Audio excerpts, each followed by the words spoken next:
Hi everyone, welcome to Manabadi. This is Sunil. ఈ video సెషన్లో మనం ఎంసెట్ జేఈఈ మెయిన్స్ ప్రిపరేషన్ చేసుకునేటప్పుడు చాప్టర్ వైజ్ ప్రిపేర్ అయితే బెస్టా లేదా టాపిక్ వైజ్ ప్రిపేర్ అయితే బెస్టా, ఈ డౌట్ చాలామంది స్టూడెంట్స్కి ఉంది. సో ఈ వీడియో సెషన్లో మనము దానికి సంబంధించిన కంప్లీట్ డీటెయిల్స్ అందిస్తున్నాం. సో దాన్ని బట్టి మీ ప్రిపరేషన్స్ మీరు ఈజీగా ప్లాన్ చేసుకుంటారు. So chapter wise versus topic wise. So chapter wise versus topic wise ఏది బెస్ట్? సో ఏది బెస్ట్ అంటే subject ఒకలాగుంది.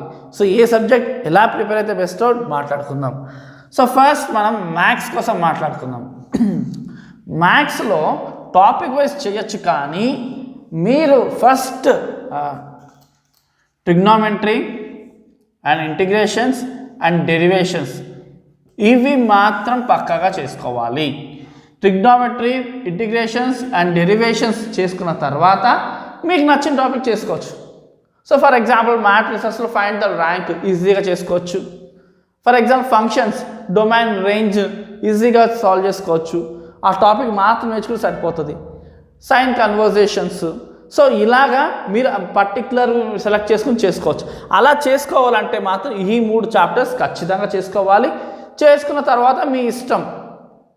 So parabola, hyperbola, ellipse ఇవి మాత్రం ఫ్లోలో ఉంటాయి.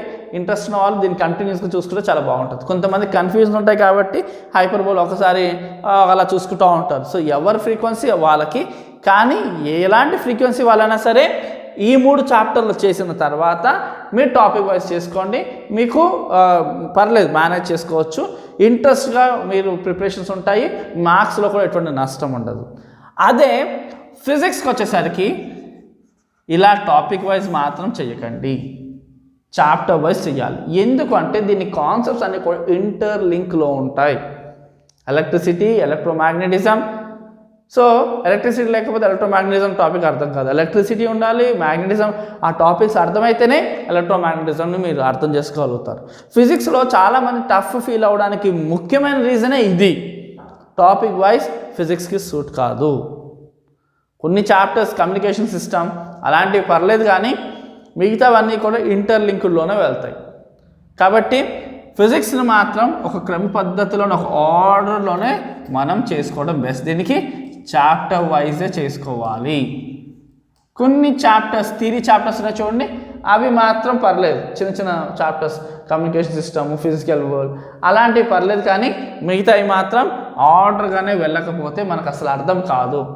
ఒక చాప్టర్లోని మధ్యలో తీసుకుని చదువుదామంటే అస్సలు కుదరదు.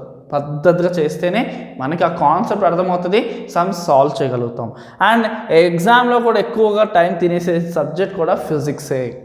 అండ్ నెక్స్ట్ మనం కెమిస్ట్రీ కోసం మాట్లాడితే ఇది మనం టాపిక్ వైజ్ చేసుకోవచ్చు. చాప్టర్ వైజ్గా చేసుకోవాల్సిన అవసరం లేదు, టాపిక్ వైజ్ చేసుకోండి, it's enough. So for example మనకి ఏదైనా ఉండొచ్చు, కెమిస్ట్రీలో ఒక పర్టికులర్ టాపిక్ ప్రిపేర్ అయితే సరిపోదు. సపోజ్ న్యూక్లియర్ రియాక్టర్ ప్రిపేర్ అయ్యామనుకోండి, ఆ టాపిక్ నుంచి క్వశ్చన్ అయితే రాసుకోవచ్చు. ఆర్గానిక్ కెమిస్ట్రీలో వచ్చేసి మనకి నేమ్డ్ రియాక్షన్స్ ప్రిపేర్ అయ్యామనుకోండి, ఆ పర్టికులర్ నేమ్డ్ రియాక్షన్ నేర్చుకున్నాం అనుకోండి, దాని బేస్డ్ ఆన్ ఒక ఎగ్జామ్లో క్వశ్చన్ అడిగితే మనం రాసుకోవచ్చు. సో దీనికి ఏం ప్రాబ్లం ఉండదు. దీంట్లో ఇంపార్టెంట్ టాపిక్ వైజ్ చూసుకోండి, ఇంట్రెస్టింగ్ మీకు ఎలా అనిపిస్తే అలా చేసుకోండి. ఫిజిక్స్ని మాత్రం చాప్టర్ని ఆర్డర్గా చేసుకుంటూ వెళ్తే మాత్రమే వస్తుంది, లేదనుకో రాదు. అదే మ్యాథ్స్లో వచ్చేసేసి ట్రిగ్నోమెట్రీ, ఇంటిగ్రేషన్స్, డెరివేషన్స్ మాత్రం పక్కగా చేసుకోవాలి. ఆ తర్వాత చాప్టర్స్లో మీకు నచ్చిన టాపిక్స్ని బేస్ చేసుకుని ఆ బంచ్ చేసుకోవచ్చు. మీకు అప్పుడు ఈజీగా మార్క్స్ అనేది వస్తుంది. సో ఇది చాప్టర్ వైజ్ వర్సెస్ మనకి టాపిక్ వైజ్ ఏ సబ్జెక్ట్లో ఎలా ప్రిపేర్ అవ్వాలని మీకు క్లారిటీ వచ్చింది అనుకుంటున్నాను. Thank you for watching. Do share and subscribe our channel.